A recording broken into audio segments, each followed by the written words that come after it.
Hi friends, very good morning. Welcome to I exam. I hope आप सब अच्छे हैं and you are preparing well for an examination. तो शुरू करते हैं आज का हमारा करंट अफेयर जो कि है 11 नवंबर 2022। Like I always keep reminding कि download the PDF, download the BPDF so that you can revise it as and when you require it, right. तो सबसे पहला न्यूज़ आज जो देखेंगे वो है two instalments of tax devolution. ठीक है, टैक्स डेवोल्यूशन का मतलब क्या है, पहले वो उस चीज को समझते हैं। देखो, the news is small, right, but yes we will have to understand few things.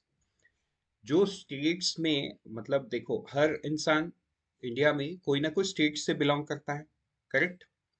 अभी कुछ जो टैक्सेस है, फॉर एग्जांपल जितने भी डायरेक्ट टैक्स है, ये डायरेक्ट टैक्स हम किसको पे करते हैं? यूनियन गवर्नमेंट को पे करते हैं। सो देखो, यूनियन गवर्नमेंट के पास भी कुछ डेवलपमेंटल एजेंडा है, राइट, कुछ इश्यूज है। But on the other hand, union government के पास तो पूरा स्टेट है। सो यूनियन गवर्नमेंट ये टैक्स के पैसे से स्टेट्स को पैसा देता है, राइट, सब स्टेट्स को। अब देखो, सब स्टेट्स को ये जो पैसा है ये कैसे देगा? Big question. तो ये जो डिसीजन है ये लेता है फाइनेंस कमीशन। ठीक है, कौन लेता है? Finance commission. तो right now it's 15th finance commission is in force, जिसके चेयरमैन थे श्री NK सिंह। ठीक है, और इसको डिस्ट्रीब्यूशन या डिस्ट्रीब्यूट नहीं बोलते, इसको डेवोल्यूशन बोलते हैं, टैक्स डेवोल्यूशन। तो मतलब यूनियन गवर्नमेंट जो भी पैसा कलेक्ट कर रहा है वो स्टेट को पूरा पैसा नहीं देता है, क्योंकि देखो यूनियन गवर्नमेंट के पास भी बहुत कुछ है। For example atomic energy, defence, space, ये सारा यूनियन गवर्नमेंट का सब्जेक्ट है, इस पे भी खर्चा होता है, राइट। तो स्टेट गवर्नमेंट को वो उसमें से कुछ हिस्सा देती है। हम एग्जैक्ट नंबर्स नहीं समझेंगे, बिकॉज अगर हम एग्जैक्ट नंबर्स की बात करें तो वो 15 फाइनेंस कमीशन का लेक्चर हो जाएगा, राइट। बट तो हम तो करंट अफेयर पढ़ रहे हैं। तो करंट अफेयर में हम सिर्फ एक बेसिक आइडिया को समझते हैं कि है क्या डेवोल्यूशन। सो यूनियन गवर्नमेंट स्टेट गवर्नमेंट्स को पैसा देता है, उसको बोलते हैं डेवोल्यूशन। अब उसका जो परसेंटेज है वो कौन फिक्स करता है? 15 finance commission. 15 finance commission formula भी बताता है कि किस फॉर्मूला के तहत किस स्टेट्स को कितना पैसा मिलना चाहिए, क्योंकि देखो हर स्टेट्स की परेशानी अलग है। अब जैसे फॉर एग्जांपल अगर मैं यूपी की बात करूं, उत्तर प्रदेश, तो एक तो स्टेट बहुत बड़ा है और लोग बहुत है, पॉपुलेशन बहुत है, तो इश्यूज यहाँ के अलग ही होंगे। For example state like probably Jharkhand और छत्तीसगढ़, ये मिनरल रिच स्टेट है, not as big as UP, बहुत छोटा राज्य है यूपी के कंपैरिजन में, लोग भी यहाँ पे कम है। ठीक है, बट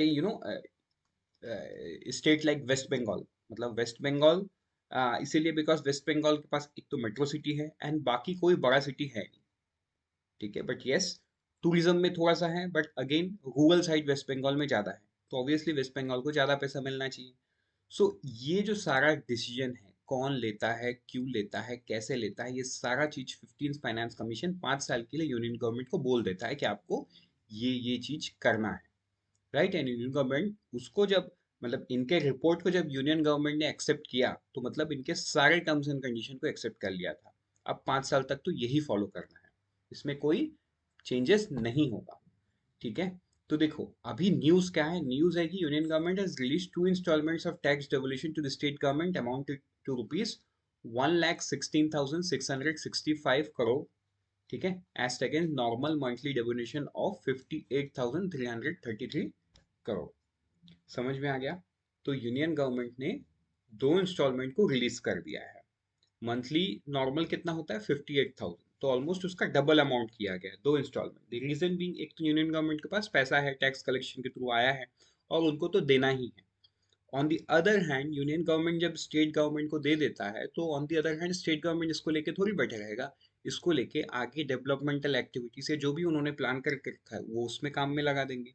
तो again this is going to help union government only, because it will help boost the GDP। ठीक है, तो इसीलिए ये ज्यादा पैसा उन्होंने दे दिया। ज्यादा पैसा नहीं दिया है, ये एडवांस इंस्टॉलमेंट उन्होंने दे दिया है। So let's move to the next news which is centre formulates action plan. अभी क्या चीज का एक्शन प्लान? तो देखो 2000, अभी इंटरनेशनल ईयर ऑफ मिलेट्स कब है? 2023।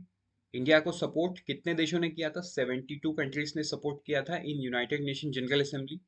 फिर उसके बाद इंटरनेशनल ईयर ऑफ मिलेट को डिक्लेयर किया गया 5 मार्च 2021 को। ये थी बैकग्राउंड की बात।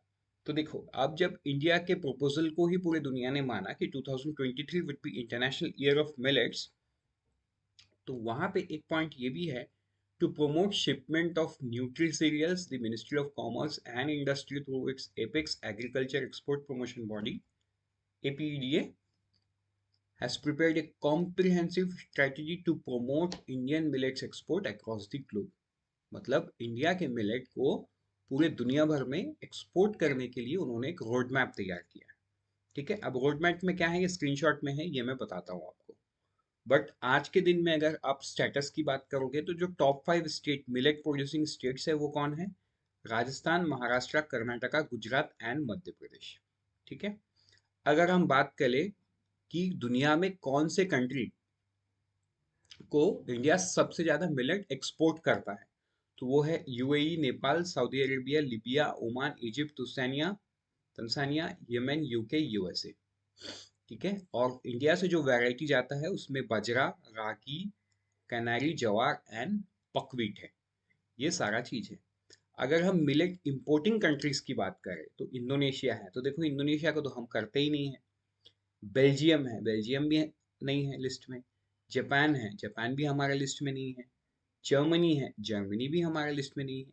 मेक्सिको, मेक्सिको भी हमारे लिस्ट में नहीं है। इटली, इटली भी हमारे लिस्ट में नहीं है। तो एक अकेला बच जाता है यूएस, यूके। ठीक है, उसके बाद ब्राजील, नीदरलैंड, ये भी नहीं है। तो मतलब हम सिर्फ ब्राजील, यूएस एंड यूके को छोड़ देंगे तो बाकी जिन लोग इंपोर्ट करते हैं जो सारे देश, उनको तो हम एक्सपोर्ट करते ही नहीं है। तो मतलब कहीं ना कहीं हमारा शेयर बहुत ही कम है, right? So we have to increase this share, इसीलिए रोड मैप को बनाया गया। रोड मैप में ऐसा है कि India export millet produce worth rupees 34.32 billion million during 21-22 पिछले फाइनेंशियल ईयर में। Thrust on millet export coincides with International Year of Millet observed by UN in 2023। आपने पहले भी देखा। ठीक है, तो ये सारा चीज, ये न्यूज आपको याद रखना है। With this let's move forward to the next news, that is few one liner. आज न्यूज बहुत ही कम है, राइट? India hosted the second BIMSTEC agriculture minister meeting. ठीक है, तो बिम्स्टेक का फुल फॉर्म क्या है? Bay of Bengal initiative for multi sectoral technical and economic cooperation. तो इसका जो सेकेंड एग्रीकल्चर मिनिस्ट्रियल मीटिंग है ये कंप्लीट हुआ है। चेयरमैन कौन है? Under the chairmanship of Shri Narendra Singh Tomar. ठीक है, कहाँ कहाँ के एग्रीकल्चर मिनिस्टर? मतलब जो बिम्स्टेक कंट्री है, भूटान, बांग्लादेश, नेपाल, म्यांमार, श्रीलंका, थाईलैंड, इन्होंने पार्टिसिपेट किया। नेक्स्ट है इंटर गवर्नमेंटल कमीशन। ठीक है, the 11th session of the India Belarus, ये आप याद रखो। इंटर गवर्नमेंटल कमीशन मतलब यहाँ पे अभी के दिन में 11 सेशन कंप्लीट हुआ, India Belarus intergovernmental commission on trade, economic, scientific, technological and cultural cooperation. कब हुआ? 10 नवंबर को, यानी कि कल न्यू दिल्ली में हुआ, राइट? तो ये आपको याद रखना है। एंड बेलारस के तरफ से कौन थे? मिस्टर वाल्दिमीर मकाई। ठीक है, minister of foreign affairs, Republic of Belarus. And India के तरफ से कौन थे? Minister of state for commerce and industry, कौन? श्री सोम प्रकाश। नेक्स्ट है nation wide campaign for promotion of digital life certificate. ठीक है, the department of pension and pensioners welfare, ministry of personnel public grievances and pension, government of India has launched a nation wide campaign for the promotion of digital life certificate for central government pensioners. तो आपको ये याद रखना है कि ये सिर्फ central government पेंशनरीज के लिए है, और this is being launch by the department of pension, ministry of personnel public grievances and pensions. ये आपको याद रखना है, कौन सा मिनिस्ट्री, कौन सा department. Next is MOU। There is an MOU between Ministry of Rural Development and Gurugram-based Vedi Foundation to support setting up of effective governance system under the Deen Dayal Antyodaya Yojana (NRLM). Strengthen state capacities, establish innovate model, and implement the national strategy for Panchayati Raj institution and SHG convergence. Right? With this, let's move to the few one-liners that is related to Amazon. तो देखो, Amazon has become the first listed company to lose 1 trillion in market cap। ठीक है, 1 trillion इन्होंने loose किया है। Last जून 21 में इनका value था मतलब वैल्यूएशन था डॉलर 1.88 ट्रिलियन, वो अभी गिर के हो गया है dollar 879 billion only.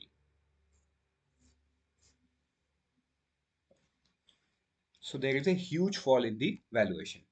Next is budget 2023-24. ठीक है. तो देखो बजट 23-24 के लिए जो मीटिंग्स है ये नवंबर 21 से शुरू हो रहा है. एंड कौन कर रही है meeting? Obviously the finance minister of India. ठीक है. तो दिस इज नॉट इम्पॉर्टेंट कि 7 मीटिंग कब होगा, क्यों होगा, किससे होगा, वो इम्पोर्टेंट नहीं. इम्पोर्टेंट ये है ये डेट नवंबर 21 से शुरू हो रहा है. ठीक है.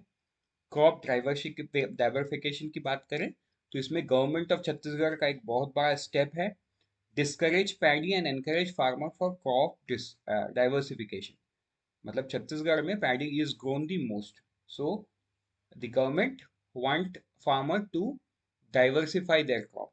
ठीक है. Has reduced the acre of summer paddy to zero for the coming Rabi season 22-23. The state has, however, set a target to take Rabi crop to 1.92 million hectares of land. ठीक है. तो ये आपको याद रखना है कौन सा state. It's the Chhattisgarh. With this, we have come to the end. Let's meet tomorrow morning. Till then, unfold your potential. All the best for all your exam that you are preparing and prepare 50% faster with IXMB.